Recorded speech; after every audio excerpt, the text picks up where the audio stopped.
வணக்கமில்லை. கிருஷ்ணகிரி மாவட்டத்தில் ஆசிரியை ஒருவர் தன்னுடைய கள்ளக்காதலுடன் வீட்டில் தனிமையில் இருந்திருக்காங்க. இதனை அறிந்த அவருடைய கணவர் வீட்டுக்கு அருகே இருந்த மரத்தின் மீது ஏறி ஜன்னல் வழியாக தன்னுடைய மனைவி கள்ளக்காதலுடன் தனிமையில் இருப்பதை உறுதி செய்துவிட்டு வீட்டுக்கு பூட்டு போட்டுவிட்டு உடனடியாக போலீசாரை அங்கு வரவழைத்து பஞ்சாயத்து செய்த வீடியோ தான் தற்போது சமூக ஊடகங்களில் வைரலாக பகிரப்பட்டு வருது. இந்த ஆசிரியர்கிட்ட படிக்கக்கூடிய மாணவருடைய நிலைமை நினைச்சாதான் பரிதாபமாக இருக்குது. இந்த ஆசிரியை உடனே வேலையை விட்டு தூக்கணும் அப்படின்னு நினைக்கிறவங்க இந்த வீடியோக்கு ஒரு லைக் கொடுத்துட்டு தொடர்ந்து இந்த வீடியோவை பாருங்கள். வணக்கமில்லை. கிருஷ்ணகிரி மாவட்டம் பேச்சம்பள்ளி பகுதியை சேர்ந்தவர் தான் பழனிவேல். இவரும் வாடிப்பட்டி பகுதியை சேர்ந்த சங்கீதா என்பவரும் கடந்த 12 ஆண்டுகளுக்கு முன்பு கல்லூரியில் ஒன்றாக படித்த போது காதலிச்சிருக்காங்க. காதலிச்ச பிறகு இவங்க 2 பேருமே கல்லூரி படிப்பை முடிச்சுட்டு காதல் திருமணமும் செஞ்சுக்கிட்டாங்க. தற்போது இந்த தம்பதிகளுக்கு 2 குழந்தைகள் இருக்குது. இப்படி தம்பதிகளோட வாழ்க்கை சந்தோஷமாக போயிட்டு கொண்ட நிலையில் சங்கீதாவுக்கு அரசு பள்ளியில் ஆசிரியை வேலை கிடைச்சிருக்கு. ஆனால் பழனிவேலோ 15,000 சம்பளத்தில் தான் ஒரு தனியார் நிறுவனத்தில் வேலை செஞ்சுட்டு வந்திருக்காரு. சங்கீதாவுக்கு ஆசிரியர் வேலை கிடைச்சதால் அவங்க 50,000க்கும் அதிகமாக சம்பளம் வாங்குறாங்க. ஆனால் பழனிவேலு வெறும் 15,000 ரூபாய் தான் சம்பளம் வாங்குறதால இருவருக்கும் இடையே பிரச்சனை இருந்திருக்கு. ஒரு கட்டத்தில் இருவருமே பிரியறதுக்கு இதுவே காரணமாக வந்திருக்கு. இப்படி அடிக்கடி 2 பேருக்குள்ள சண்டை ஏற்பட்டதால் சங்கீதா கோச்சு கொண்டு வாடிப்பட்டியில் இருக்கக்கூடிய அவருடைய தாயார் வீட்டுக்கு போயிருக்காங்க. அங்கு போன பிறகுதான் சங்கீதாவுக்கு சிக்கன் கடை நடத்தி வந்த தினேஷ்குமார் என்ற நபருடன் பழக்கம் ஏற்பட்டிருக்கு. தினேஷ்குமாருக்கும் ஏற்கனவே திருமணமாகி மனைவி குழந்தைகள் இருக்காங்க.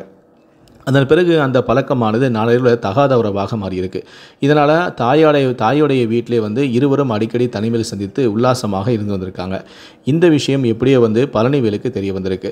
அவர் இதை சங்கீதாவை கண்டிச்சிருக்காரு. இருவரும் பழகுவதை உறுதி செஞ்சுட்டு தன்னுடைய உறவினர்களை அழைச்சி பிரச்சனையும் செஞ்சுருக்காரு. அப்போ அரசு பள்ளியில் வேலை பார்க்கக்கூடிய நான் வெறும் 15,000 ரூபா சம்பளம் வாங்குற உன்னோட என்னால் வாழ முடியாது, அதனால் நான் உனக்கு டைவர்ஸ் கொடுக்குறேன் அப்படின்னு சொல்லிட்டு சங்கீதா என்ன பண்ணியிருக்காங்கன்னா கோர்ட்டில் வழக்கு இருந்திருக்காங்க. ஆனால் நான் உருகி காதலிச்ச என்னுடைய மனைவியை நான் விட்டு கொடுக்க முடியாது, மனைவியை பிரிய முடியாது அப்படின்னு சொல்லிட்டு பழனிவேலு நான் டைவர்ஸ் கொடுக்க மாட்டேன் அப்படின்னு சொல்லி அதுலேயும் உறுதியாக இருக்காரு. இந்த நிலையில் தான் சிக்கன் கடை நடத்தி வந்த தினேஷ்குமார் சங்கீதாவுடைய வீட்டுக்கு போயிட்டு அவரை தனிமையில் இருந்திருக்காரு. இந்த விஷயத்தை கேள்விப்பட்ட அவருடைய கணவரான பழனிவேல் நைட்டு சங்கீதாவுடைய வீட்டுக்கு வந்திருக்காரு. அவர் வீட்டில் அருகில் இருக்கக்கூடிய மரத்தின் மீது ஏறி ஜன்னல் வழியாக எட்டி பார்த்துருக்காங்க. அங்கே தன்னுடைய மனைவியும் அவருடைய காதலன் தனிமையில் இருக்கிறத பார்த்து அதிர்ச்சி அடைந்து ஆத்திரத்துடன் கீழே வீட்டுக்கு பூட்டு போட்டிருக்காரு. பூட்டு போட்டு இது தொடர்பாக உடனடியாக அக்கம் பக்கத்தில் உள்ளவர்களையும் காவல்துறையும் வரவழைச்சு புகார் தெரிவிச்சிருக்காரு.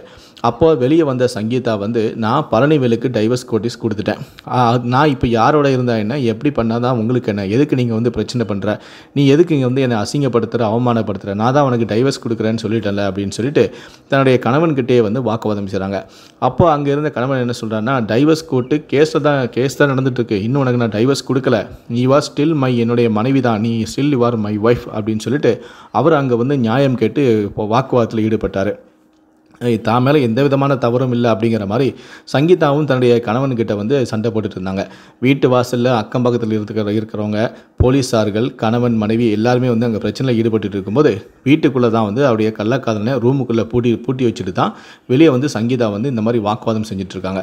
ஒரு கட்டத்தில் சங்கீதாவால் சமாளிக்க முடியல அப்படின்னு சொல்லிட்டு சங்கீதா என்ன பண்ணாங்கன்னா தன்னுடைய உறவினர் ஒருத்தருக்கு ஃபோன் பண்ணியிருக்காங்க.